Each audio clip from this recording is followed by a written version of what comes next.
संत रामपाल जी महाराज एक ऐसे महान संत जिन्होंने अपनी सतभक्ति, तत्व ज्ञान, करुणा और सेवा के बल पर समाज में नई मिसाल कायम की है। संत रामपाल जी महाराज की अगुवाई में उनके सभी सतलोक आश्रमों से समाज कल्याण के अद्भुत कार्यों ने समाज को सुनहरे भविष्य की एक नई उम्मीद दिखाई है।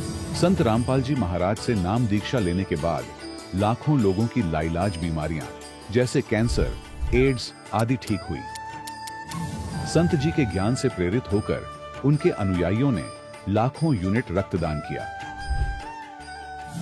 संत जी ने लाखों बहन बेटियों का दहेज मुक्त विवाह करवाया।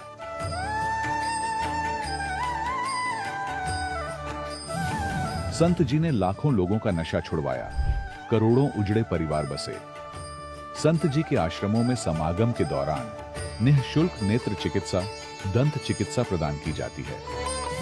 संत रामपाल जी महाराज द्वारा समय समय पर पर्यावरण संरक्षण के उद्देश्य से बड़े स्तर पर वृक्षारोपण किया जाता है।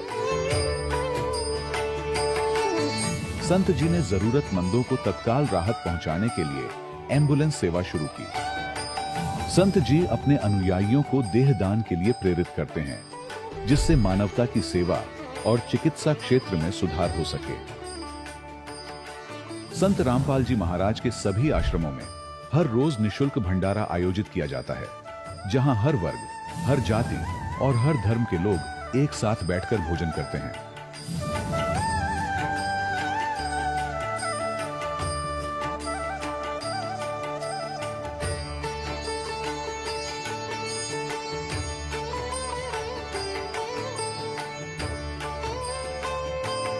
संत रामपाल जी महाराज के आश्रम में हजारों बुजुर्गों को सम्मान और प्यार के साथ जीवन जीने का अवसर मिलता है। उनके खाने, रहने और स्वास्थ्य की पूरी जिम्मेदारी संत रामपाल जी महाराज उठाते हैं। अनाथ बच्चों के लिए संत रामपाल जी महाराज के सभी आश्रम किसी वरदान से कम नहीं। यहाँ उन्हें शिक्षा, संस्कार और भविष्य के लिए बेहतर अवसर प्रदान किए जाते हैं। चाहे बाढ़ हो, भूकंप या महामारी, संत रामपाल जी महाराज और उनके अनुयायी हमेशा ही जरूरतमंदों के लिए सबसे आगे खड़े रहते हैं। कोविड महामारी के दौरान संत रामपाल जी महाराज के आश्रमों से करोड़ों लोगों के लिए भोजन, दवाइयां और जीवन रक्षक सामग्रियां उपलब्ध कराई गई। चाहे गरीब की मदद हो या किसी शोषित और पीड़ित वर्ग के हक और सम्मान की लड़ाई, संत रामपाल जी महाराज ने हमेशा ही उनकी दबी आवाज को सरकारों तक पहुंचाया है और उन्हें उचित न्याय दिलवाने में अहम भूमिका अदा की है। समाज में आध्यात्मिक और सामाजिक मूल्यों के प्रति जागरूकता लाने में संत रामपाल जी महाराज हर कदम पर मानवता के सच्चे सेवक साबित हुए हैं। संत रामपाल जी महाराज का जीवन हमें सिखाता है कि सच्ची सेवा वही है जो निस्वार्थ भाव से की जाए। आइए हम भी इस महान सेवा के कार्य में इस महान संत से जुड़ें और संत रामपाल जी महाराज से नाम दीक्षा लेकर अपने जीवन को धन्य बनाएं।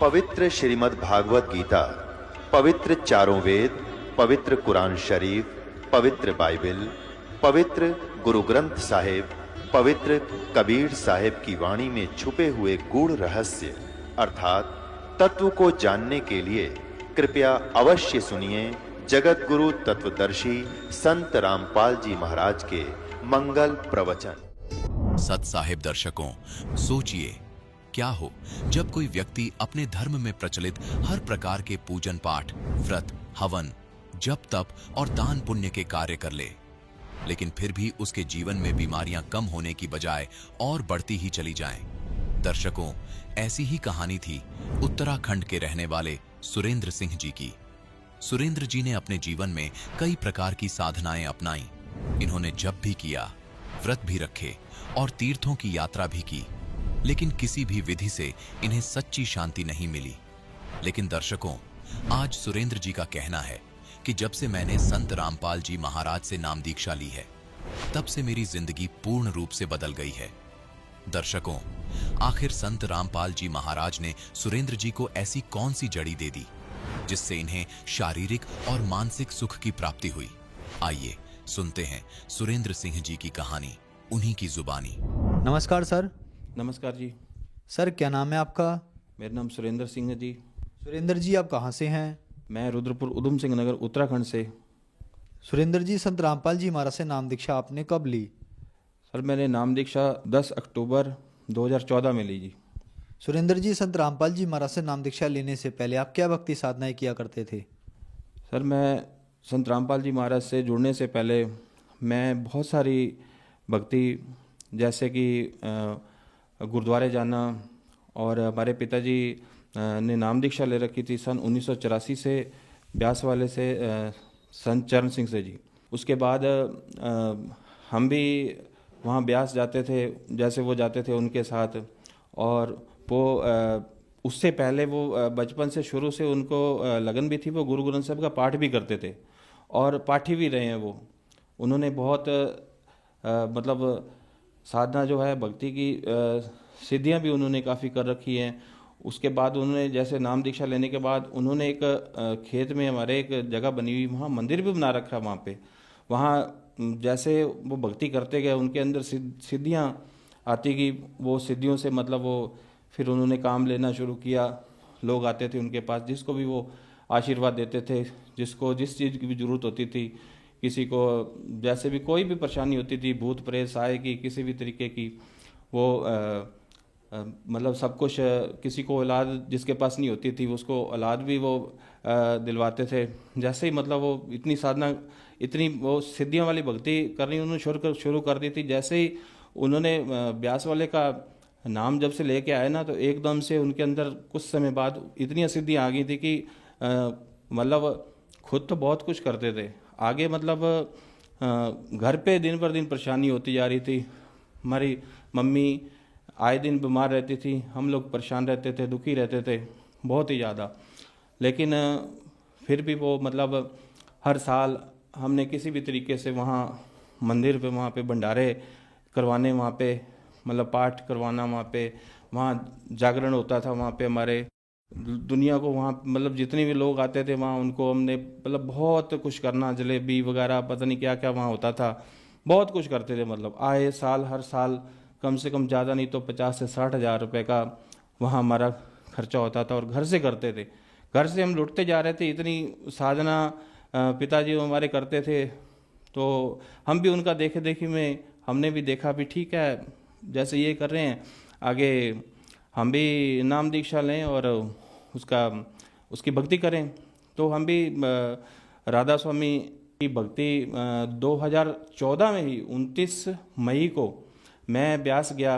ब्यास पे मेरी पत्नी और मैं दोनों वहाँ जाके हमने 29 मई को ब्यास वाले से जाके नाम दीक्षा ली। मैं तकरीबन 3-4 महीने तक मैंने खूब भक्ति की। और जैसे ब्यास वाले से जब मैंने 29 मई 2014 में नाम लिया, उससे पहले मैं जो भक्ति करता था वो गुरु ग्रंथ साहब जी का पाठ करता था। सुबह शाम दोपहर जैसे भी करना, सुबह पहले गुरुद्वारे जाना, फिर आके पाठ करना, सुखमणि साहब का पाठ करना, जपजी साहब का पाठ करना, रहराज शिव जी का पाठ करना। शाम को मैं खूब गुरबाणी पढ़ता था, इतनी बाणी पढ़ता था कि मेरे को सभी यही कहते थे कि इतनी भक्ति करता है, इतना पाठ भजन बंदगी इतनी करता है। मतलब बहुत लोग खुश होते थे मेरे से उस समय भी। सर, फिर संत रामपाल जी महाराज के बारे में आपको कैसे पता लगा? सर, एक दिन मैं अपनी शॉप पे, किराने की शॉप है मेरी, वहाँ शॉप पे मैं बैठा हुआ था। तो वहाँ मैंने एंड्रॉयड मोबाइल फ़ोन में यूट्यूब चैनल लगा रखा था। तो मैं जैसे ही ब्यास वाले का नाम लेके आया, तो उसमें वो 5 नाम का जिक्र किया हुआ था। उस नाम में मैंने जैसे पढ़ा तो उसमें एक लास्ट अक्षर था सतनाम। तो यहाँ संत रामपाल जी ने उसमें सतनाम इज रॉन्ग कर रखा था। तो मैं वहीं पे अटक गया और मैंने कहा ये तो कुछ गलत है यहाँ पे, तो मैं रुक गया वहीं पे। उसके बाद फिर मैंने अपनी पत्नी से बात की, उसी वक्त उसी क्षण मैंने अपनी पत्नी से कहा, मैंने कहा ये जो संत हैं, ये संत रामपाल जी बरवाड़ा के, इन्होंने सतनाम इज रॉन्ग कर रखा है, तो मेरे को तो ठीक नहीं लगता, ये 5 नाम जो वाकई है ये गलत हैं।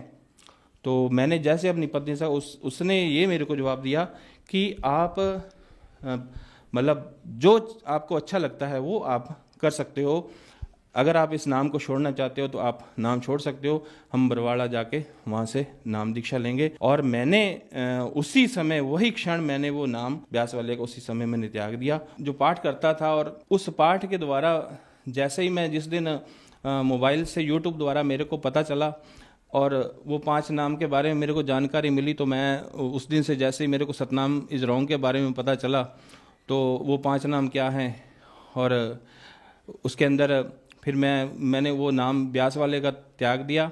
और ये जो पाठ करता ये भी मैंने छोड़ दिए उसी समय। ये जो गुरबाणी के पाठ करता ये भी करता था, उधर से 5 नाम भी जाप करता था, दोनों करता था। और जब मैंने ये देखा भी, मेरे को जब ज्ञान हुआ, मेरे को जानकारी मिली, संत रामपाल जी ने मेरे को इतनी जानकारी शास्त्रों द्वारा इतनी उन्होंने दे दी कि गुरु ग्रंथ साहब में रोज हम पाठ करते थे। सुखमणि साहब की 24वीं अष्टपदी में स्पष्ट लिखा हुआ है कि पूरा गुरु आराध्य पूरा जाका नाओ, नानक पूरा पाया पूरे के गुण गाओ। तो मैंने जब देखा गुरु नानक देव जी यहाँ पे कह रहे हैं कि पूरे गुरु की आराधना करनी चाहिए और पूरे गुरु से पूरा गुरु का नाम आराधना चाहिए, तो मेरे को उस दिन मैंने वो दोनों वाणी का पाठ और दोनों मैंने नाम जो मैंने ले रखा था ब्यास वाले का, मैंने उसी दिन त्याग दिया। और 1 महीने बाद जाके पहले मैंने अपने पिताजी को भेजा जो सिद्धियां करते थे संत रामपाल जी महाराज जी के पास, तो पहले वो नाम दीक्षा लेके आए। उसके बाद फिर हम गए 2014 10 अक्टूबर में, फिर हमने नाम दीक्षा ली। उसके बाद हमने भक्ति शुरू की। सर, जैसे कि संत रामपाल जी महाराज से जो भी श्रद्धालु नाम दीक्षा लेते हैं उनको लाभ होते हैं, तो क्या संत रामपाल जी महाराज से नाम दीक्षा लेने के बाद आपको भी लाभ हुए? जी सर, लाभ हमें बहुत सारे हुए। पहला तो हमें आध्यात्मिक और भक्ति का मार्ग मिला, मोक्ष मार्ग मिला हमें। हम जो बहुत सारी भक्तियां कर रहे थे, गुरुद्वारे जाना, मंदिर जाना, हर जगह मत्थे टेकना, पीर फकीर जितने जहाँ भी मतलब लगता था वहाँ हम नाग रगड़ते थे, इधर उधर धक्के खा रहे थे दुनिया के। वो हमें उस चीज़ का पता चला, उस परमात्म तत्व का पता चला जो जगत गुरु तत्वदर्शी संत रामपाल जी ने हमें बताया है जिस साधना को, और वो आज भक्ति कर रहे हैं। और हम लाभ तो हम छोटे मोटे तो सर बहुत सारे लाभ हैं। अब बड़े बड़े थोड़े मैं आपको बताता हूँ लाभ सर। भी एक दिन मतलब मैं मार्केट के लिए जा रहा था, तो रास्ते में एक बहुत बड़ा सांप मेरे को मिला। उसने मेरे को बाइक पर से, जैसे मैंने उसको देखा, मैंने बाइक समेत ही मैं गिर गया। काफ़ी दूर तक मैं घिसटता गया वहाँ पे, और वहीं पे मेरे पास फ़ोन आता है। मेरी पत्नी के नाक में से बहुत ज़बरदस्त ब्लड आने लग गया उसी वक्त। तो मेरे पास फ़ोन आता है, तो मैंने ये कहा मैं भी यहाँ गिरा पड़ा हूँ, और इधर मेरे को रास्ते में सांप भी मिला है। और उस समय इतना मतलब था। फिर मैं वापस आया, घर पे गया, ब्लडिंग काफ़ी चल रही थी पत्नी के मेरे नाक में से। तो मैंने कहा गुरुजी से, वहाँ संत रामपाल जी महाराज से प्रार्थना लगाते हैं और वही संत रामपाल जी महाराज ही दया करेंगे। और मेरी पत्नी को वो प्रार्थना लगाई संत रामपाल जी महाराज जी के पास, तो वहाँ से दया हुई। आज तक उनकी दया से उनके नाक में से कभी खून, कभी कोई परेशानी, कभी किसी भी तरीके का उन्हें कुछ भी नहीं हुआ। बहुत सारी और छोटे छोटे बहुत सारे लाभ हैं। कई चीज़ें, उनके पथरी भी थी, वो पथरी ख़त्म हो गई उनके। और मेरे को इतना बड़ा लाभ हुआ कि एक शुरू में मैंने जैसे ही नाम दीक्षा ली, तो मेरे एक नीचे एक पीछे एक छोटी सी गांठ थी, वहाँ से एक पस आता था वहाँ से। वो पस मतलब 24 घंटे चलता रहता था और मैं बहुत परेशान रहता था। तो मैं डॉक्टर के पास गया, जैसे नाम दीक्षा ली मैंने, तो उसके बाद डॉक्टर के पास गया, तो उसने कहा तकरीबन 60 से 70 हज़ार रुपये आपका खर्च आएगा, आपका ऑपरेशन होगा, तो आप ठीक हो जाएंगे। तो मैंने कहा भाई मैंने तो नाम दीक्षा ली और मेरे को संत रामपाल जी महाराज जी के ऊपर ही विश्वास है। मैं कोई ऑपरेशन नहीं करवाऊंगा और ना ही मैंने करवाना है। और आज उनकी दया से मेरा कोई ऑपरेशन नहीं हुआ, कोई कुछ नहीं हुआ, कोई परेशानी नहीं, कोई दुख नहीं, कोई तकलीफ नहीं। आज बिल्कुल उनकी दया से हम ठीक ठाक हैं। और सर हम नशे भी करते थे बहुत सारे, दारू भी पी लेते थे, मांस मीट भी खाते थे। पहले नाम दीक्षा ब्यास वाले के लेने से पहले सारे काम करते थे। शॉप थी हमारी, बीड़ी तंबाकू खुद भी खाना, लोगों को भी खिलाना, ये हमारा काम हुआ करता था वहाँ पे शॉप में। और हमने बोरा भर के, जैसे ही संत रामपाल जी महाराज से नाम दीक्षा ली हमने, तो हमने बोरी भरी एक सारे जितने तंबाकू को जितना भी था हमने सारा जाके नदी में जल प्रवाहित कर दिया उसको। उस दिन से लेके आज तक हमने कभी भी इन चीज़ों को ना हाथ लगाया है और ना ही हम हाथ लगाते हैं, चाहे हमें कोई करोड़ों रुपया भी दे दे हमें। और सर एक लाभ और बताना चाहूँगा सर, अभी हाल ही में एक सिस्टर है मेरी, मेरे से छोटी, वो भी 10 अक्टूबर 2014 में ही मेरे साथ वो नाम दीक्षा उन्होंने ली थी। तो अभी हाल ही में उनको परेशानी ऐसे आ गई कि वो कोई टैबलेट उन्होंने खाई, किसी परेशानी की छोटी मोटी थी, तो उनके शरीर में इतना इन्फेक्शन हो गया कि इतना इन्फेक्शन हो गया, इतना भयंकर इन्फेक्शन हो गया कि मतलब इतना शरीर उनका फूल गया, इतना मतलब आंखें बंद हो गई उनकी, सब कुछ बंद हो गया। डॉक्टर ने जवाब दे दिया उनको। तो मैंने कहा आप घबराओ मत, संत रामपाल जी महाराज जी के पास प्रार्थना लगाओ, कोई नहीं, वही दया करेंगे। और मैंने उनसे ये कहा और वो डॉक्टर के पास वहाँ लेके गए। तो डॉक्टर साहब ने भी पहले तो हाथ उन्होंने भी खड़े कर दिए और उन्होंने ये कहा ठीक है मैं कोशिश करके देखता हूँ। उन्होंने एक मतलब पॉइजन जहर को काटने के लिए एक जहर का ही इंजेक्शन लगाया जाता है, वो नाभि में लगाते हैं। वो इंजेक्शन उन्होंने नाभि में लगाया और लगाने के बाद मेरी बहन जो सिस्टर मेरी, वो 2 घंटे बाद ठीक होना शुरू हो गई। और परमात्मा की संत रामपाल जी महाराज की दया से वो बिल्कुल ठीक होती गई और उनके ऊपर दया हुई मालिक की, वो आज बिल्कुल ठीक है। डॉक्टर ने उस समय यह पूछा था मेरे से कि आप क्या करते हो, तो मैंने उनसे कहा हम संत रामपाल जी के शिष्य हैं और उनकी भक्ति साधना करते हैं। तो कह रहे उन्होंने आज इनको बचाया है, हमने तो इनको जहर का इंजेक्शन लगा दिया था कि ये मतलब इसका चांस नहीं है बचने का। सर जिस समय मेरी सिस्टर बीमार थी जिस समय, और जिस समय डॉक्टर के पास लेके आए थे, उस समय हमने एक उनकी तस्वीर खींची थी। वो तस्वीर ये है जब उन्हें रिएक्शन हुआ था और बहुत ज़्यादा मतलब उसके बाद उन्होंने एक जो जहर का इंजेक्शन लगाया नाभि में, तो उसके बाद फिर संत रामपाल जी महाराज जी ने दया की। आप ये फ़ोटो देख सकते हो। 15 दिन के बाद उनकी स्थिति ये होगी महाराज जी के उनसे प्रार्थना लगाने के बाद। सर संत रामपाल जी महाराज से नाम दीक्षा लेने के बाद आपको बहुत सारे लाभ मिले। आपने संत रामपाल जी महाराज से नाम दीक्षा ली और आपका नशा भी छूट गया और वो नशे की चीज़ें भी नहीं बेचते हैं। तो सर लोगों में इतना फ़र्क कैसे आ रहा है, इतना बदलाव कैसे आ रहा है? जो भी संत रामपाल जी महाराज से नाम दीक्षा लेता है वो नशा करना तो दूर, नशे को छूना भी छोड़ देता है। ऐसा इतना बदलाव कैसे आ रहा है? सर ये संत रामपाल जी महाराज जो नाम दीक्षा देते हैं वो शास्त्रों के अनुकूल देते हैं। भक्ति विधि जो ऐसी बताते हैं वो शास्त्रों से प्रमाणित, श्री गुरु ग्रंथ साहब में प्रमाणित है, गीता, कुरान, बाइबल, इन सब में वो प्रमाणित, वो शास्त्रों को दिखाकर वो जो भक्ति साधना जो बताते हैं वो हमें वो शास्त्र विधि के अनुसार बताते हैं। और वो नाम दीक्षा जो नाम वो मंत्र देते हैं, उस नाम में इतनी शक्ति होती है, इतनी ताकत होती है कि उस नाम को जपने से जितने भी नशे हैं वो सारे छूट जाते हैं और मतलब विकार रहित बंदा हो जाता है और बिल्कुल उस मालिक की, उस संत रामपाल जी महाराज की शरण में और परमात्मा की शरण में वो आ जाता है। सर जो श्रद्धालु आज आपको टीवी पर देख रहे हैं और परेशान हैं, दुखी हैं और वो संत रामपाल जी महाराज से नाम दीक्षा लेना चाहते हैं, तो कैसे ले सकते हैं? सर जो इस समय दुखी हैं, परेशान हैं, वो संत रामपाल जी महाराज के अनेकों चैनल पर सत्संग आते हैं। उस सत्संग पे एक पट्टी चलती है, उसके नीचे नंबर दिए गए हैं और उन नंबरों पे संपर्क करके जहाँ भी वो रहते हैं वहाँ वो फ़ोन करके उस नंबर से उनको नाम दीक्षा वो वहाँ से उन नंबरों पे संपर्क करके संत रामपाल जी महाराज जी से नाम दीक्षा प्राप्त कर सकते हैं। धन्यवाद सर। सत्संग दर्शकों, अभी आपने सुने संत रामपाल जी महाराज से दीक्षा प्राप्त करके सुखी हुए भक्त के अनुभव। अब देखिए जगत गुरु तत्वदर्शी संत रामपाल जी महाराज के मंगल प्रवचन। इन सभी देवों के तीन मुख्य देव हैं। वो एक श्री ब्रह्मा जी, दूसरे श्री विष्णु जी और तीसरे श्री शिव शंकर जी। ये तीन लोकों में एक विभागीय मंत्री है। जैसे ब्रह्मा जी रजोगुण विभाग के मिनिस्टर हैं, साहब हैं, मालिक हैं, स्वामी हैं।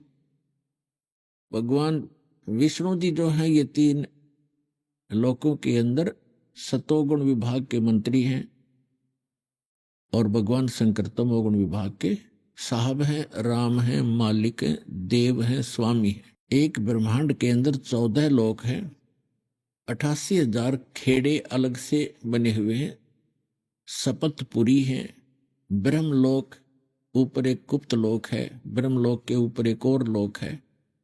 तो ये लोक एक ब्रह्मांड के अंदर ये सूर्य, चंद्रमा, पृथ्वी, स्वर्ग, पाताल, तल, अतल, वितल और श्री ब्रह्मा, श्री विष्णु, श्री शिव जी के लोक, इंद्र का लोक, धर्मराज का, न्यायाधीश का लोक और ऊपर ब्रह्मलोक, दुर्गा जी का लोक, ये कुल मिलाकर गोलोक आदि ये 14 लोक होते हैं। सूर्य है, चंद्रमा है, तो एक ब्रह्मांड के अंदर ये इतनी ही सामग्री होती है। ऐसे ऐसे 21 ब्रह्मांड हैं। उसका स्वामी है ब्रह्म सरपुरुष। श्रीमद् भगवद गीता अध्याय नंबर 15 के श्लोक नंबर 16 और 17 में 3 पुरुष हैं, प्रभु हैं, स्वामी हैं। अब ब्रह्मा विष्णु महेश की तो स्थिति से अपरिचित हो गए हो, अन्य देवों की स्थिति से भी परिचित हो गए हो कि ये कितने साहब हैं, कितने स्वामी हैं, कितने मालिक हैं। और इनका पिता जो है ये 21 ब्रह्मांड का साहब है, ब्रह्मा विष्णु महेश का पिता। यानी 21 ब्रह्मांड में जितने प्राणी हैं ये इसी की संतान हैं। देवता इसी से उत्पन्न हुए, आगे इन देवों से देव हुए, उन आगे संतान हुई। ऐसे तो एक ब्रह्मांड में आपको व्यवस्था बता दी और 21 ब्रह्मांड हैं इस सरपुरुष के। श्रीमद् भगवद गीता अध्याय नंबर 15 के श्लोक नंबर 16 में 2 पुरुष हैं, सरपुरुष और अक्षर पुरुष, और तीसरा अन्य है जो इनसे अलग है, वो परम अक्षर पुरुष है। उसे परम अक्षर ब्रह्म भी कहते हैं। सरपुरुष कहो या सरब्रह्म कहो, और इसको सीधा ब्रह्म भी कहते हैं। ब्रह्म की परिभाषा आपको बताएं, ब्रह्म क्यों कहते हैं इसको।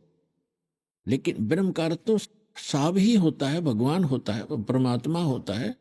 लेकिन अब जैसे किसी भी विभाग में आप देख लीजिए या कोई भी व्यवस्था देखें, जैसे बकरे पालता है कसाई, उनका साहब है, मालिक है। लेकिन वो किस टाइप का साहब है तो उनका मालिक स्वामी है, उसके अंतर्गत हैं, उनका जो चाहे सो वो कर सकता है। लेकिन वो साहब होते हुए भी उसका नेचर कैसा है, उसकी ड्यूटी कैसी है, उसका कर्तव्य क्या है, ये प्रत्येक साहब के कर्तव्य में अंतर है। इसी प्रकार समझो कि ये जो काल है ये उस कसाई जैसा साहब है और इसके 21 ब्रह्मांड हैं जिसमें हम सबको रोक रखा है। इसका कर्तव्य कैसा है, फिर भी ये साहब है। और ब्रह्मा विष्णु महेश इस ब्रह्म के सरपुरुष के ये 3 मुख्य शक्तियां हैं इसकी, जो इसकी यहां व्यवस्था बनाए रखते हैं। जैसे कसाई ने बकरे पाल रखे हों, बकरे बकरियां, उनमें 3 नौकर छोड़ रखे हों। एक उनको बाहर से लाता है मोल और वहां छोड़ देता है, दूसरा उनको चरा कर लाता है, सारा दिन उनकी देखभाल करता है, और तीसरा शाम को जितने चाहिए कसाई को निकाल ले जाता है। ऐसी ड्यूटी दे रखी है ब्रह्मा विष्णु महेश को इस काल भगवान ने, क्योंकि इसको श्राप लगा हुआ, इसने गलती कर रखी है। 1 लाख मानव शरीरधारी प्राणियों के ये शरीर से निकले हुए गंध को नित आहार करता है। ऐसे ही ये जैसे ब्रह्मा जी से प्रेरित होकर किसी भी प्राणी इसके रजोगुण प्रभाव से संतानों उत्पत्ति करते हैं, श्री विष्णु जी सतिथि बनाए रखते हैं, और शंकर जी हमें मारकर इस काल कसाई के पास भेज देते हैं। ये व्यवस्था यहाँ की है। और फिर भी ये स्वामी है, साहब है, ब्रह्म है, मालिक कहलाता है। अब जैसे एसपी ऑफिस में जो भी स्टाफ काम करता है तो उनके लिए वो बार बार ये नहीं कहते कि एसपी साहब ने ऐसे बोला है। उसके जो हेड क्लर्क, अन्य जितने भी क्लर्क या कोई और जो कर्मचारी होते हैं एक दूसरे से कहते हैं कि साहब ने ऐसे बोला है। उनके लिए अंडरस्टूड है साहब मतलब एसपी साहब, वो बार बार एसपी साहब नहीं कहते। इसी प्रकार ये ब्रह्म जो है 21 ब्रह्मांड का मालिक है। और ये कैसा मालिक है, इसकी ड्यूटी कर्तव्य क्या है, नेचर क्या, स्वभाव कैसा है, इसके कर्म कैसे हैं, ये आपको बता दी। ये फिर भी साहब है। तो यहाँ के जितने भी ऋषि मुनि थे इन्होंने ब्रह्म कहना शुरू कर दिया कि ब्रह्म है, साहब है, ये प्रसिद्ध हो गया। ये ऋषि को पुरुषोत्तम मान लिया क्योंकि इसका विकल्प नहीं। इसको पुरुषोत्तम कैसे माना? जैसे श्रीमद् भगवत गीता अध्याय नंबर 15 के श्लोक 16, 17 और 18 में ये निर्णायक ज्ञान दिया है कि 3 पुरुष हैं। एक सरपुरुष है जो गीता ज्ञान देता है, ये 21 ब्रह्मांड का स्वामी है, इसको सर ब्रह्म भी कहते हैं। और ये ब्रह्म प्रसिद्ध हो गया, इसलिए हो गया कि इसके अंतर्गत जितने भी ऋषि महर्षि देव हुए हैं ये इनका साहब है। इसलिए सीधा कहते हैं ब्रह्म एक पावर है, वो निराकार है, वो कभी दिखाई नहीं देता। इसने प्रतिज्ञा कर रखी है कि मैं कभी किसी के सामने नहीं आऊंगा, किसी भी साधना से मुझे मेरा दर्शन नहीं हो सकता, ऐसी इसने प्रतिज्ञा कर रखी है। और गीता अध्याय नंबर 7 के श्लोक नंबर 24 और 25 में स्वयं भी स्वीकार करता है, श्री कृष्ण जी में प्रवेश करके बोल रहा है कि अर्जुन मैं कृष्ण नहीं हूं। इस ये बुद्धिहीन व्यक्ति अबुध है, मुझ अव्यक्तम को व्यक्तिम आपनम मनन्ते अबुधा। मुझ अव्यक्त को, अव्यक्त माने मैं गुप्त रहता हूं, अपनी योग माया से छुपा रहता हूं, मैं कभी किसी के समक्ष नहीं आता। ये मेरा अटल घटिया नियम है, अनुतम। और ये मुझे श्री कृष्ण मान रहे हैं व्यक्ति रूप माया हुआ, मैं कभी नहीं आता ऐसे, कभी के किसी के समक्ष नहीं होता। गीता अध्याय नंबर 11 के श्लोक नंबर 47 और 48 में कहता है कि अर्जुन जो आपने ये मेरा रूप देखा विराट, ये है मेरा ओरिजिनल रूप, ये असली रूप मेरा ये है काल का। और मेरे दर्शन इससे पहले ना आप किसी को हुए, आपसे पहले, और ना आगे हो सकते, ना किसी जब से ना तब से, ना किसी वेदों में वर्णित विधि से, ना किसी क्रिया से। मेरे दर्शन नहीं कर सकता, इस रूप के दर्शन नहीं कर सकते। रूप के दर्शन करना मतलब भगवान प्राप्ति। तो वेदों में वर्णित विधि से परमात्मा प्राप्ति नहीं हुई। इन ऋषि महर्षियों ने झक मार लिए, समाधि लाला देख ली, और ओम का नाम इनका टॉप मोस्ट मंत्र है, फाइनल मंत्र है, इसका जाप करके देख लिया, ये वेदों में लिखा है। तो वेदों में वर्णित विधि से ये कहता मैं मिलूंगा ही नहीं किसी से। तो इन्होंने आप पर डिफाइन कर दिया गॉड इज फॉर्मलेस, परमात्मा निराकार है। तो यहां जो प्रसंग चला है कि ये इसके अंतर्गत सभी के लिए साहब प्रसिद्ध हो गया, ब्रह्म ब्रह्म हो गया, ब्रह्म है, सर्वशक्तिमान है। इस 21 ब्रह्मांड के लिए सर्वशक्तिमान है ही ये। गीता अध्याय नंबर 15 के श्लोक 16 में 2 पुरुष बताए, सरपुरुष और अक्षरपुरुष। सरपुरुष आपको बता दिया, ये सरब्रह्म कहो, ब्रह्म कहो, 21 ब्रह्मांड का स्वामी है, ये काल कहो, ज्योति निरंजन कहो, ब्रह्मा विष्णु महेश जी का पिता कहो। और 7 ब्रह्मांड का स्वामी है अक्षर पुरुष। एक ब्रह्मांड में जो आपको सामग्री बता दी ये इतनी ही है प्रत्येक में।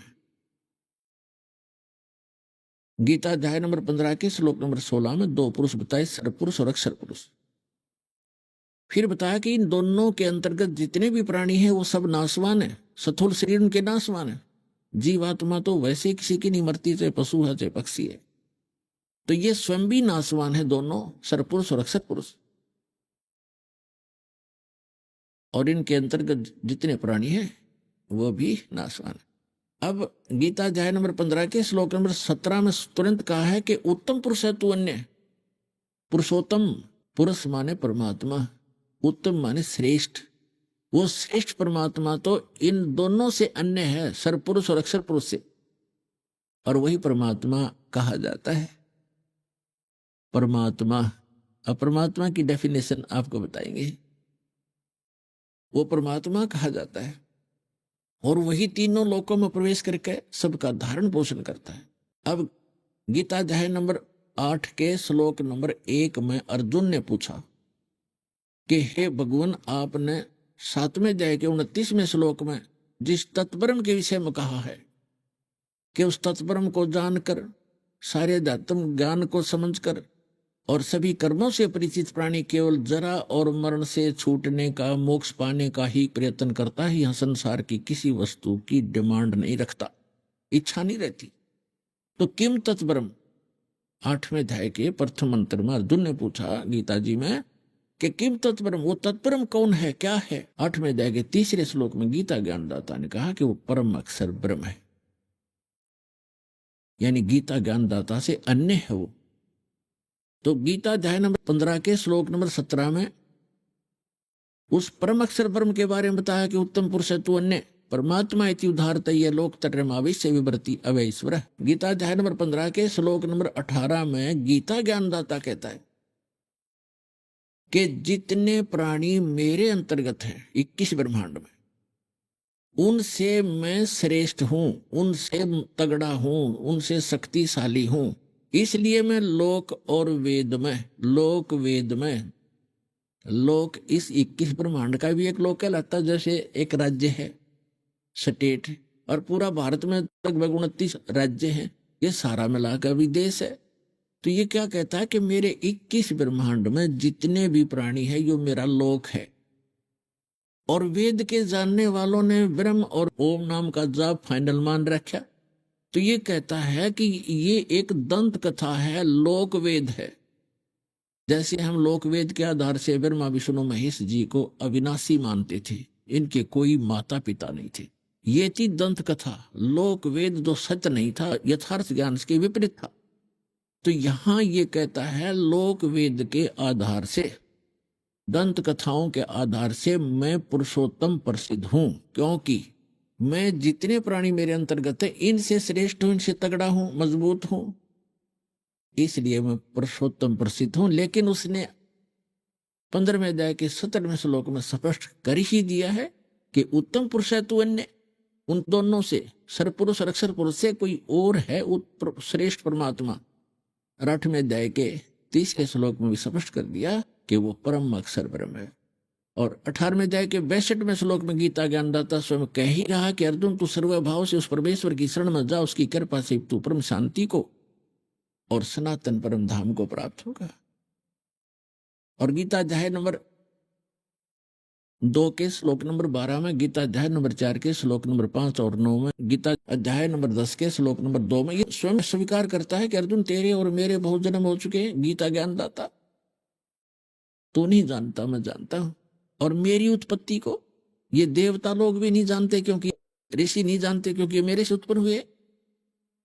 तो 21 ब्रह्मांड में जो भी इस प्रजा है ये सारी ब्रह्म से ही उत्पन्न हुई है। और दुर्गा और इसके संयोग से फिर आगे नर नारी करके अपने आप परिवार बनते चले गए। तो यहां जो प्रश्न चल रहा है कि ये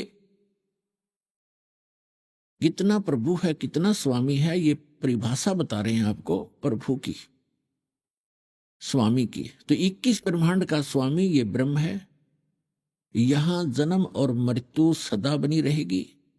इसको श्राप लगा हुआ है 1 लाख मानव शरीरधारी प्राणियों का आहार करने का, जिसके लिए इसने व्यवस्था कर रखी है। जन्म और मृत्यु सदा रहेगी इसके लोक में। यहां से निकल जाएंगे उस परम पिता परमात्मा के बताए मार्ग अनुसार साधना करके मर्यादा में रहते हुए हम यहां से निकल जाएंगे, तो फिर ऐसे स्थान पर चले जाएंगे जहां जन्म मृत्यु नहीं होती। यहां तो आपने जाना पड़ेगा। आप चाहे अपने आप को कितना ही व्यवस्थित मान रहे हो और कितना सुख मान रहे हो बेटे और बेटियों का, कार और कोठियों का, ये आपकी नहीं है। आपका कब समझ में आएगी ये तो आपकी भक्ति और आपकी आस्था पर निर्भर करता है। ये स्थान आपका नहीं है। आज याद कर लो, और चाहे फिर जिस दिन वो टाइम आओगा आपका जाने का फिर याद कर लियो। उस समय कुछ नहीं बनेगा जिस समय आप जाने के समय याद करोगे सचमुच ठीक कहा करते, आज तो कुछ भी नहीं अपना, लेकिन उस समय कुछ नहीं बन पाएगा, इसको पहले याद रखना पड़ेगा। और ये सच्चाई है, सत्य को स्वीकार करने में हानि नहीं होती, लाभ ही होता है। तो हमको और विकल्प पता लग गया कि पहले तो पता नहीं था, हम फिर मरे, सभी मर रहे हैं, मर गए भाई, ठीक है, जो होगा देखी जाएगी, कोई विकल्प नहीं था। अब विकल्प है कि यहां से जाने के बाद इस साधना को करके आप कभी भी प्राण त्याग दो, सीधे वहां जाओगे अपने मालिक के पास।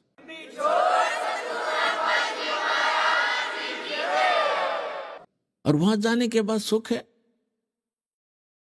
यहां तो से 100 वर्ष जी लो फिर भी सुख नहीं, लाख लाख वर्ष की आयु आपने प्राप्त कर ली और जीवन की इच्छा फिर भी समाप्त नहीं हुई।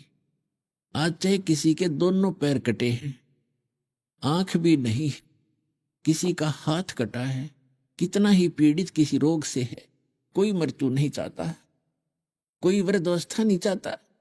और ये दोनों कंपलसरी, कुछ भी हो सकता है यहाँ पर, ना कोई मृत्यु चाहता ना वृद्धावस्था चाहता, और ये सारे के सारे कभी भी किसी को हो सकते। तो ऐसे लोक में और आप जी कितने निश्चिंत हुए बैठे हो। तो 2 प्रकार के सतिथि होती है, एक तो जिसने नशा कर रखा हो, या दूसरा कति बालक हो जिसको पता ही नहीं तो जो क्रियाएं कर रहा है इसकी हानि कितनी होगी, लाभ कितना होगा। तो आप जिसने नशा कर रखा है वो भी ज्ञान से उतर जाएगा और ज्ञान से ही वो बालक बुद्धि समाप्त होगी। हम किस आस्था पर जी रहे हैं, किस उद्देश्य को लेकर जी रहे हैं। कोठी बना लूं, कार बना लूं, बैंक बैलेंस बना दूं, 4 प्लाट खरीद लूं, कल मृत्यु हो जाए, प्लाट ने सिर में मार लेना, परसों कुत्ता बना फिरेगा वहीं धूम लगवा के। तो ये बातें परमात्मा कहते हैं याद रखने की है, ये बातें कहन सुन की नहीं, ये कर पाड़न की है। अब जो प्रसंग चल रहा है कि हम फिर क्यों ना उस लोक का पता लग गया, वहां जाने की विधि का पता लग गया, और यहां रहेंगे तब तक भी हम सुखी रहेंगे, और जब यहां से जाएंगे 1 सेकंड में निकल जाएंगे यहां से, कोई सोच भी नहीं सकेगा कहां गए। अन्यथा सत भक्ति नहीं करते उनको यम के दूत पकड़ कर ले जाते हैं, और कर्मानुसार फिर वो यही भटकता रहता है, कभी स्वर्ग कभी नरक, कभी 84 लाख योनियों में। शुभ कर लिए, अच्छे कर्म कर गया, कोई तपस्याएं कर ली तो राजा बन गया, राजा बनकर सारे कर्म फोड़े, शिकार खेले, बुरे करे, शराब स्वरूप पीवे, प्रजा को दुखी करे, अपने स्वार्थवश सेनाएं मरवा देता है, फिर वो गधा बनता है, धक्के खाता है, फिरता है। तो इस लोक के कोई भी सुख की आप इच्छा मत रखना, क्योंकि ये सुख नहीं है, झूठा सुख है। तो जो प्रसंग चल रहा है उसी पर आते हैं। अब 21 ब्रह्मांड का स्वामी है ये ब्रह्म, और गीता अध्याय नंबर 15 के श्लोक नंबर 18 में हमारे भक्तों को कुछ कहते हैं दोबार के व्यक्ति के, तुम्हारे गुरुजी 15वें अध्याय के 18वें श्लोक के बारे में क्यों ना बोलते। उसमें खुद कहता है ये कि मैं पुरुषोत्तम हूँ, लोक और वेद में मैं पुरुषोत्तम हूँ, सबसे उत्तम श्रेष्ठ हूँ। अब ये उसका डिफाइन आपको कर दिया, ये कैसे पुरुषोत्तम कहता अपने आप को। अब जो अक्षर पुरुष है ये 7 शंख ब्रह्मांड का स्वामी है। 7 शंख माने नील, पद्म, शंख, जैसे गणित की ये गिनती है, लाख, 10 लाख, करोड़, 10 करोड़, अरब खरब, ऐसे, फिर नील, पद्म, तो शंख अंतिम गिनती है अपने भारतवर्ष की जो देवनागरी के अंदर। तो उसके 7 शंख ब्रह्मांड का वो स्वामी है, 7 शंख। और कितने ब्रह्मांड हैं? असंख्य। हमारे लिए अनगिन, लेकिन परमात्मा के लिए तो वो काउंटेबल है ही है, उसको तो सब पता है। तो ऐसे ऐसे ना जाने कितने ब्रह्मांड हैं, उन सब का मालिक है वो परम अक्षर ब्रह्म, और वो रहता ऊपर सतलोक के अंदर शाश्वत स्थान में, और हम सभी और आप भी वहीं रहा करते थे। आप जी यहां आ गए अपने बालक बुद्धि से गलती करके, जितने भी चींटी से लेकर हाथी तक, रंग से लेकर राजा तक, देवता ब्रह्मा विष्णु महेश तक, दुर्गा और इस ज्योत निरंजन तक, हम सभी वहां रहा करते थे, सतलोक में रहा करते थे। आपके सभी मकान वहां खाली पड़े, महल। आपने यहाँ तो आप प्रत्येक प्राणी चाहता है कि बड़ी कोठी हो, जिसको भी जरा सी कोई पोस्ट मिल जाती है या जिसके पास कोई पैसे अपने पेट के निर्वाह से ज्यादा हो जाते हैं, तो उसकी वृत्ति क्या होती है, बढ़िया कोठी बनाऊं, चारों तरफ पार्क हो, आगे बाग बगीचे हो, उसमें झरने बह रहे हो, झूले डाल रखे हो। आपने देखा ये नकली सुखियां ट्राई करते हैं बनाने की, कोई छोटा मोटा अच्छी पोस्ट हो उसके कोठी में, कि तो झूला लग रहा है, कि तो छोटे मोटे फुहारे लग रहे हैं, कोई पार्क बना रखा है। तो ये तो है नकली अस्थाई, कल मृत्यु हो जाए ये साथ नहीं चलेंगे। और सतलोक के अंदर बहुत लंबे चौड़े आपके प्रत्येक का अलग अलग दूर दूर स्थान है, अलग अलग बाग बगीचे हैं, हर तरफ सदा बाहर उसमें फल लगे रहते हैं, फुहारे छूट रहे होते हैं, हीरे पन्ने लालों के तो वहां पर पहाड़ हैं, जैसे यहाँ पत्थर के पहाड़ हैं। तो ऐसे लोग को छोड़कर हम यहाँ आ गए। एक हीरा मिल जाए किसी ने, ओहो छुपाई फिरे, नौका बहुत बड़ी चीज मिल गई, और वहां ठोकरों में पड़े हैं ये हीरे आपके।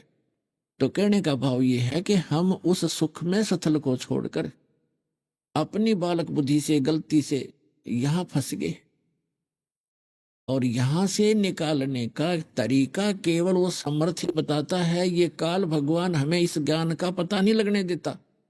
परमेश्वर ने जब हम गलती करके आए थे, उसी समय कुछ समय के उपरांत ये पूरा ज्ञान सूक्ष्म वेद इंक्लूडिंग चारों वेद, ये सारा ज्ञान भेज दिया था, फैक्स कर दिया था इस काल यानी सर्वपुरुष ज्योत स्वरूपी निरंजन के अंतःकरण में। और अपने आप जैसे किसी को उल्टी गिरती है, उसके बस की बात नहीं रोक ले, जैसे छींक आती है तो छींकों को रोक नहीं सकता कोई।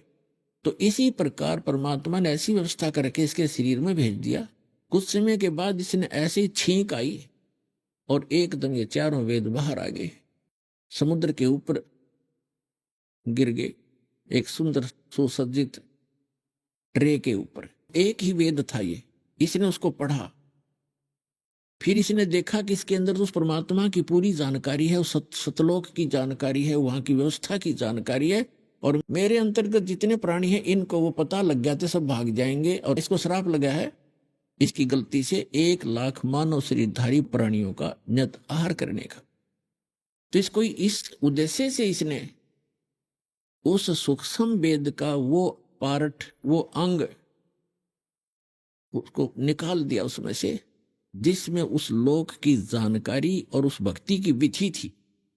वो थी भले ही कोड वर्ड्स में, तो इसने वो बिल्कुल जानकारी समाप्त कर दी। और वो वेद रख जरूर दिए, क्योंकि इसको भी चाहिए थे इसके ऋषि मुनियों को इसमें जख मारने के लिए, वो रख दिए जिसमें कोई मोक्ष मार्ग नहीं है, ज्ञान अवश्य है इन चारों वेदों में। और मंत्र अपने अपने सत्र का छोड़ दिया, ओम मंत्र छोड़ दिया, बाकी खत्म कर दिया।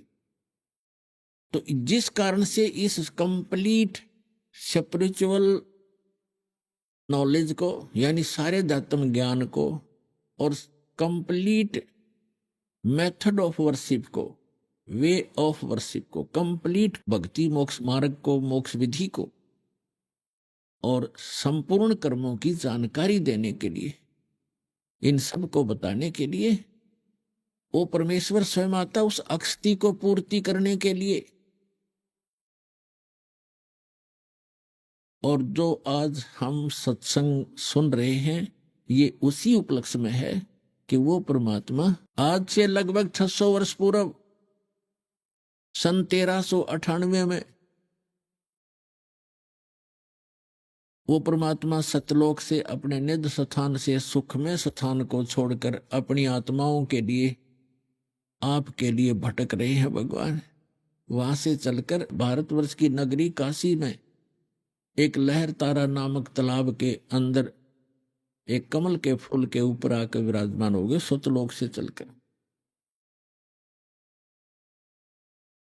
और फिर वहां से एक नीरू नीमा नाम के जो निसंतान थे पति पत्नी, वो उठा ले गए।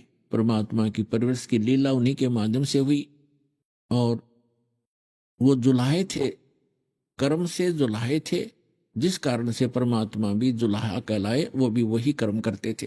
क्योंकि परमात्मा, जैसे बहुत बार दास बताता रहा है कि परमात्मा 3 स्थिति में हम सबकी केयर टेक करता है, देखभाल करता है। एक स्थिति में तो परमात्मा सतलोक में एक बहुत बड़े गुम्बज के अंदर, मंदिर नुमा एक बहुत बड़ा गुम्बज है, उसके मध्य में एक सिंहासन पर विराजमान है, तख्त पर, सिंहासन पर, तख्त पर, और सिर पे मुकुट है मालिक के, ऊपर एक बहुत बड़ा सफेद छत्र है। वहां जैसे राजा विराजमान होते हैं ऐसे बैठे हैं, और उनके एक रोमकूप में करोड़ सूर्य करोड़ चंद्रमा मिला दे, इतनी रोशनी उनके एक रोमकूप की समझो, और पूरी बॉडी की कितनी होगी अंडरस्टूड है। एक स्थिति तो वो है, और इसका प्रमाण वेदों में भी है। ऋग्वेद मंडल नंबर 9 सूक्त 1 मंत्र 8 और 9 में, 8 में कहा है कि वो 3 स्थिति के शरीर के माध्यम से परमात्मा आपको संभालता है, धारण पोषण करता है। और दूसरी स्थिति उसकी है कि वहां से चलकर आता है, एक शिशु रूप धारण कर लेता है, अपने स्वरूप को हल्का करके, हल्के तेजपुंज का बना के एक शिशु रूप धारण करके कमल के फूल पर विराजमान होते हैं। प्रत्येक युग में ये लीला करते हैं। वहां से उनको निसंतान दंपति उठा ले जाते हैं। धीरे धीरे उसी व्यवसाय में जिस कर्म को वो करते थे, उसी कर्म को करते हुए परमात्मा हमें ये दिखाते हैं कि परमात्मा पाने के लिए, सतलोक जाने के लिए हमने गढ़े धन की आवश्यकता नहीं है। फिर भी आपके संस्कार में ज्यादा भी है तो उसको सदुपयोग करें, दुरुपयोग ना करो। उसमें भूला नहीं, परमात्मा की भूल नहीं गिरनी चाहिए। चाहे कितना धनी हो, चाहे कितनी बड़ी पोस्ट हो, उसको याद रखना चाहिए कि मृत्यु भी होती है, यहां से जाना भी होता है, तो तब फिर वो व्यक्ति गलती नहीं करता। तो दूसरी स्थिति ये है परमात्मा के, वो चारों युगों में आते हैं और ऐसी लीला करते हैं। और तीसरी स्थिति ये है कि वो जब चाहे कभी भी एक साधु महात्मा का रूप बना करके या कोई भी रूप बना करके अच्छी आत्माओं को मिलते हैं, उनको सत उपदेश देते हैं, सतलोक ले जाते हैं, वापस छोड़ते, उनको अपने से परिचित कराते हैं। फिर वो महापुरुष परमात्मा को साक्षात देखकर वहां जहां वो रहता है उस सारी व्यवस्था को देख करके, और जो विधि वो बताता है उनको भक्ति करने की, क्योंकि वो जगत गुरु भी है, तो वो संत उसी साधना को करते हैं जो भगवान बताते हैं। ऊपर से देख कर भी आते हैं, फिर वो आंखों देखा वर्णन भी अपनी अमृतवाणी रूपी एफिडेविट लिख जाते हैं, और जो साधना वो करते हैं वह भी वर्णित कर देते हैं। लेकिन उसको हम समझ नहीं पाए, क्योंकि हम दूसरे रंग में अज्ञान से परिपूर्ण होते हैं और अन्य साधना करके ही हम अपना मोक्ष समझते रहते हैं, जिस कारण से हम परमात्मा और परमात्मा से परिचित महापुरुषों के अमृतवाणियों को नहीं समझ सके और ना सदग्रंथों को समझ सके। उनमें से किन किन को मिले हैं भगवान, जो तीसरी स्थिति में आते हैं कि कभी भी आकर के किसी साधु संत महात्मा का रूप बना करके किसी भी अच्छी आत्मा को, दृढ़ भक्त को मिलते हैं और उनको यथार्थ ज्ञान से परिचित कराते हैं। तो उनमें से कौन कौन है जो दास के नॉलेज में है? आदरणीय धर्मदास साहिब जी बांधवगढ़ वाले, आदरणीय मलुकदास साहिब जी, आदरणीय नानक साहिब जी जो सिख धर्म के प्रवर्तक हैं, जिनको भगवान सीधे आके जिंदा महात्मा के रूप में मिले हैं इस कलयुग में। आदरणीय दादू साहिब जी, आदरणीय गरीबदास साहिब जी गांव छुडानी जिला झज्जर हरियाणा वाले, आदरणीय गीता दास साहिब जी गांव खेखड़ा, अब तो जिला बागपत हो गया बताते हैं, पहले जिला मेरठ था, उत्तर प्रदेश वाले, और आदरणीय स्वामी रामानंद जी ब्राह्मण थे, पंडित, बड़े विद्वान, वेदों के और गीता के माने जाते थे, काशी में रहते थे, 5 वर्ष की आयु में परमात्मा उनको मिले थे। तो इन महापुरुषों को परमात्मा मिले और उनको सचखंड लेकर वापस छोड़ा, उस सुख में स्थान पर ले गए जहां के गुणगान ये दास कर रहा है कि वहां जाने के बाद जीव की कभी जन्म मृत्यु नहीं होती, लेकिन वहां जाने की एक विधि है स्थायी स्थान पाने की। वैसे तो सभी महापुरुष गए, उन्होंने सब ने यही कहा कि भगवान हमें यही रख लो, तो परमात्मा ने उनसे कहा कि बच्चों ऐसे नहीं रख सकेंगे, आप जाइए, आपको ऐसे मंत्र देंगे, आप शीघ्र ही धनी हो जाओगे सत भक्ति करके, और उस भक्ति की शक्ति से आप यहां आ सकोगे। तो उन्होंने ऐसा ही किया, भक्ति की जो यथार्थ भगवान ने बताई थी और सतलोक चले गए और अपना आंखों देखा, जो भी विवरण था, जो साधना उन्होंने की, जो सतखंड जैसा है वहां ऐसी स्थिति है, वो अपनी अमृत वाणी में उन्होंने बोल बोल के लिखवा दी। तो उनमें से कौन कौन से हैं वो महापुरुष आपको बता दी। ये महापुरुष हैं जिनको परमात्मा मिले और उस सतलोक में लेकर गए, फिर वापस छोड़ा।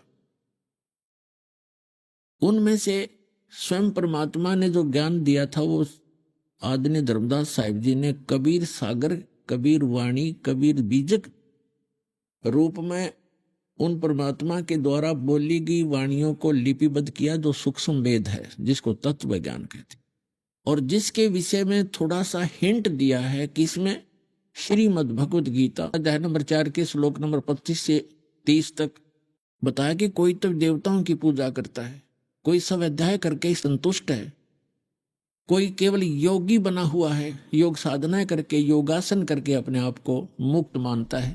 अभी आपने सुने संत रामपाल जी महाराज के मंगल प्रवचन।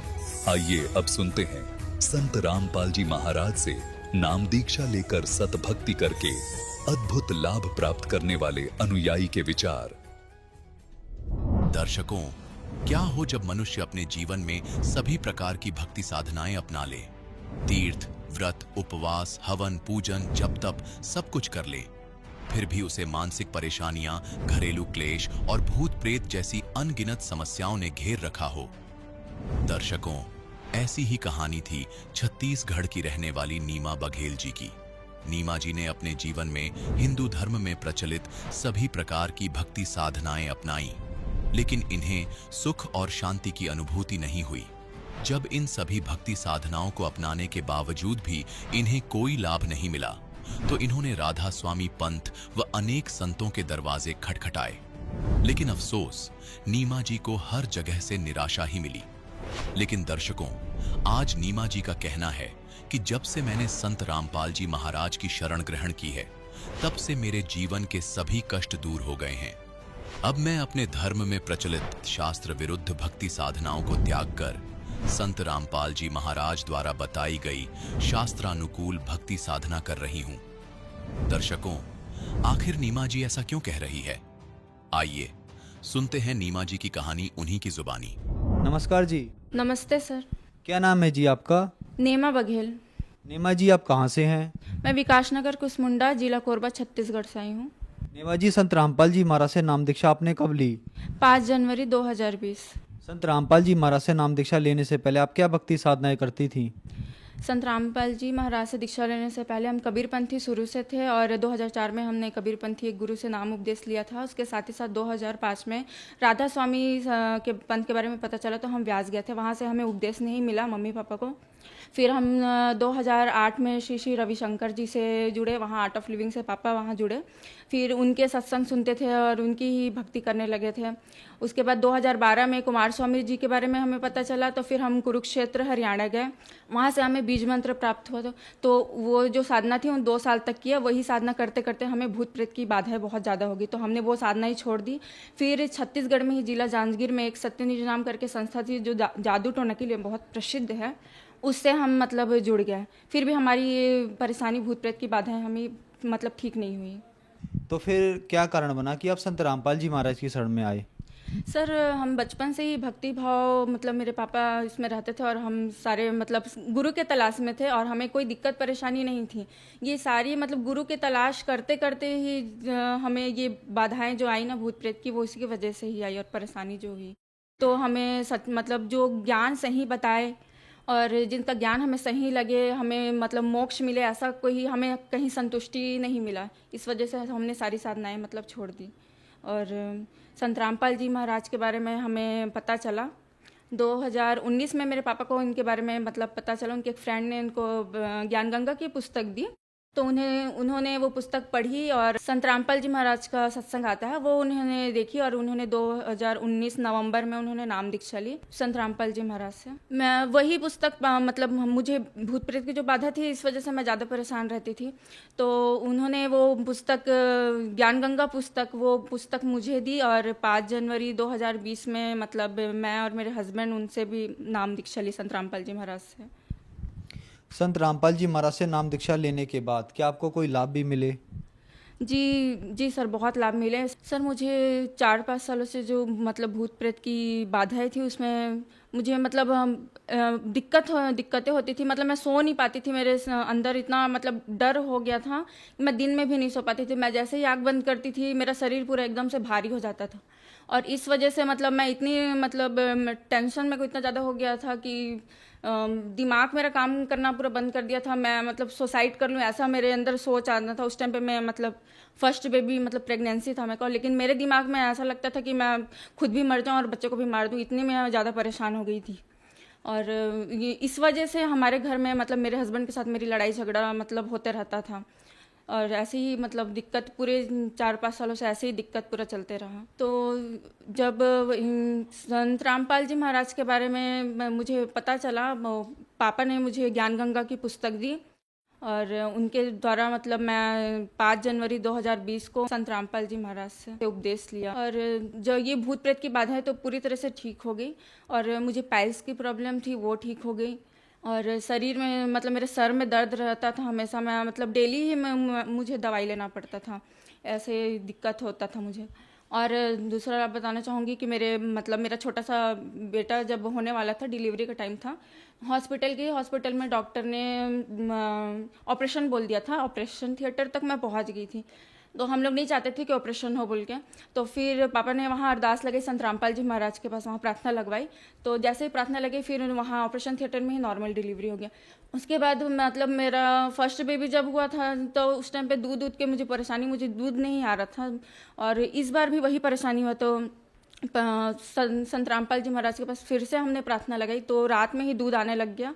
और 1 हफ्ते का मेरा बेटा था, तो उसको पीलिया की प्रॉब्लम होगी, बहुत ज़्यादा बताया था उसको डॉक्टर ने, एडमिट करना पड़ेगा ऐसा बोला। तो हमने उसको एडमिट नहीं किया, और परमात्मा से ही ऐसे ही हमने विनती की कि संत रामपाल जी महाराज से हमने विनती की कि आप सबको ठीक करते हैं, और मैं इतने छोटे से बच्चे को ऐसा छोड़ नहीं सकती हूँ, तो आप दया करिए ऐसे।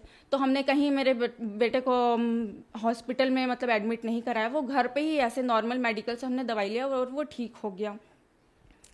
और लाभ हुआ है ये कि मेरे हस्बैंड का नशा छूट गया। वो ड्रिंक करते थे और तंबाकू लेते थे, वो उनका छूट गया। वो बहुत साल से मतलब वो चाय ही नहीं पीते थे। उनको उनके मुंह में ना मतलब पूरे बहुत सालों से छाले की मतलब प्रॉब्लम थी, वो चाय नहीं पी पाते थे। और जब उन्होंने संत रामपाल जी महाराज से नाम उपदेश लिया तो वो अब चाय भी पीते हैं, और वो जो छाले की प्रॉब्लम है उसकी वजह से वो मिर्च बिल्कुल नहीं खा पाते थे, वो अब मिर्च भी खाने लग गए हैं। इसके साथ साथ मैं अपने मम्मी पापा को जो लाभ है उसके बारे में बताना चाहती हूँ। मेरी मम्मी को थायराइड की प्रॉब्लम थी, उनको साटिका का प्रॉब्लम था, तो वो दोनों वो पूरा तरीके से ठीक हो गया। वो कोई दवाई नहीं लेती थायराइड की दवाई। और पापा को बीपी की प्रॉब्लम थी, वो बीपी की दवाई अब बिल्कुल नहीं रहे, वो भी ठीक हो गया। मेरे भाई को पाइल्स की प्रॉब्लम थी, वो भी ठीक हो गया है। और एक बड़ा लाभ बताना चाहती हूँ। मेरे जेठ जी वो एक दिन मतलब कार में जा रहे थे, 5-6 लोग थे उसमें बैठे हुए थे। सामने से एक बड़ी गाड़ी आई, उसने टक्कर मारी, गाड़ी 3 बार पलटी हुई। लेकिन वो उपदेश लिए हुए थे संत रामपाल जी महाराज से, मेरे जेठ जी ने उपदेश लिया था, तो वो उनके दिए हुए मंत्रों का जाप कर रहे थे। उसी टाइम पे वो गाड़ी पलटी हुई, बिल्कुल किसी को कोई खरोच नहीं आई, वो चमत्कार हुआ। और उसी गाड़ी में मेरे छोटे देवर जी बैठे थे। उस चमत्कार को देख के कि इतना भयंकर एक्सीडेंट होने के बाद भी हम किसी को भी खरोच नहीं है, ये देख के वो और मेरी जो देवरानी जी हैं उन्होंने भी नाम उपदेश लिया संत रामपाल जी महाराज से। संत रामपाल जी महाराज से नाम दीक्षा लेने के बाद आपको बहुत सारे लाभ प्राप्त हुए। तो जो दर्शक आज आपको टीवी पर देख रहे हैं और वो संत रामपाल जी महाराज से नाम दीक्षा लेना चाहते हैं तो कैसे ले सकते हैं? संत रामपाल जी महाराज से नाम उपदेश लेने के लिए चैनल पर सत्संग आता है और नीचे पीली पट्टी चलती है, उसमें कॉन्टैक्ट नंबर दिया होता है, आप उस नंबर पे कॉन्टैक्ट कर सकते हैं। और निःशुल्क पुस्तकें, ज्ञान गंगा पुस्तक ये आप ले सकते हैं, वो आप पढ़ के और उनके सत्संग सुन के आप संत रामपाल जी महाराज से जुड़ सकते हैं। धन्यवाद जी। सत्संग।